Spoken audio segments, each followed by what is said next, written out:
Today we know syphilis to be a sexually transmitted disease, or STD, caused by the bacterium Treponema pallidum. It is transmitted from person to person by direct contact with a syphilitic sore known as a canker. Cankers can occur on or around the external genitals, in the vagina, around the anus, in the rectum, or in and around the mouth. Transmission of syphilis can occur during vaginal, anal, or oral sex. In addition, pregnant women with syphilis can transmit the infection to their unborn child. Prior to Fritz Schoden's discovery of Treponema pallidum as the etiological agent of syphilis in 1905, there are many contrasting theories on the cause of syphilis. Initially, it was thought to be sent by God as a punishment for blasphemy. It morphed into different people naming it after an enemy or a country they thought responsible for it.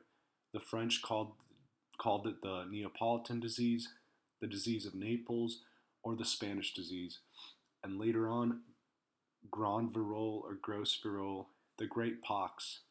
The English and Italians called it the French disease, and so on. Johannes Giovanni de Vigo, an Italian surgeon who was appointed as surgeon to Pope Julius II, wrote about the contagiousness of the disease, its origin from sexual intercourse with an infected person, and its rapid dissemination through the body in De Morbo Gallicus. Jacques Betancourt rejected the term morbus gallicus and suggested that since the disease arises from illicit love, it should be called the malady of Venus or venereal disease. 16th and 17th century writers and physicians were divided on the moral aspects of syphilis. Some thought it was a divine punishment for sin, and as such, only harsh treatments would cure it, or that people with syphilis shouldn't be treated at all. In 1673, Thomas Sydenham, a British physician, wrote an opposing view that the moral aspect of syphilis was not the province of the physician, who should treat all people without judgment. In the middle of the 16th century, Girolamo Frastoro first derived the designation Syphilis sive morbus gallicus. Because of the associated rash, or pox, and as a means to distinguish the disease from smallpox, the term great pox arose. As syphilis shared symptoms with other sexually transmitted diseases like gonorrhea, they were often, though mistakenly, used interchangeably. It wasn't until 1838 physician and surgeon Philippe Ricord firmly established syphilis and gonorrhea were separate diseases and differentiated the three stages of syphilis, and the primary lesions of syphilis was given the name of Ricord's canker. The appearance of a single canker marks the primary or first stage of syphilis symptoms, but there may be multiple sores. The canker is usually, but not always, firm, round, and painless. It appears at the location where syphilis entered the body. Skin rashes and or mucous membrane lesions, sores in the mouth, vagina, or anus mark the second stage of symptoms. This stage typically starts with the development of a rash on one or more areas of the body. The third stage of syphilis, or tertiary syphilis, is rare and develops in a subset of untreated syphilis infections. It can appear anywhere from 10 to 30 years after infection was first acquired and is most often fatal. Tertiary syphilis can affect multiple organ systems, including the brain, nerves, eyes, heart, blood vessels, liver, bones, and joints. Tertiary syphilis was much more common in early accounts of the disease than it is today.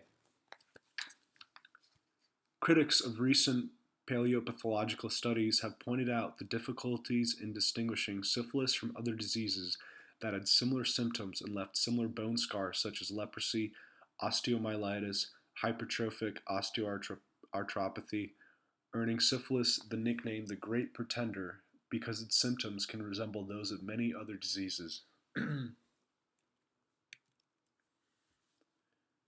the early 16th century, the main treatments for syphilis were guaiacum or holy wood and mercury skin injunctions or ointments, and treatments was by and large the province of barber and wound surgeons. Sweat baths were also used, as it was thought that inducing salivation and sweating eliminated the syphilitic poisons in the body. In the late 19th century, calomel, mercurius chloride, as we learned, was a purgative and a laxative, was used as an unction and in tablet form, and later as an injection. Mercury stayed in favor as treatment for syphilis until 1910 when Ehrlich discovered the anti-syphilitic effects of arsenic and developed salvarsan, popularly called the magic bullet. When it was realized by physicians that the toxic effects of mercury often outweighed any benefits it might have had, they looked for alternatives. Arsenic, mainly arsphenamine, neoarsphenamine, acetosan, and mafricide in combination with bismuth or mercury, then became the mainstay treatment for syphilis until the advent of penicillin in 1943. Syphilis has always terrified society. Initial accounts of it in the 15th century considered it complete mystery. Nobody knew where it came from, what caused it, and most importantly, how to treat it. People conjured all sorts of myths to aid in understanding the disease. Initially, syphilis was widely accepted as a punishment from God for blaspheming. Treatments included a myriad of options based widely on conjecture, lacking in research and effectiveness, oftentimes causing more harm to the patient. A popular idea was that intercourse with a virgin would cure the disease. This evolved into guaiacum or holy wood and mercury skin and unctions or ointments, and treatments was by far and large the province of barber and wound surgeons. Sweat baths were also used as it was thought induced salivation. Sweating eliminated the syphilitic poisons. Horrifyingly enough, there are still accounts of people in third world countries believing that intercourse with a virgin will treat the disease. Obviously, as we know today, nothing could be further from the truth. This only serves to put the other individual at increased risk of acquiring the disease. The stigma of syphilitic individuals has withstood the test of time. Even today, with all we know, syphilis is widely associated with promiscuity and vulnerable population groups.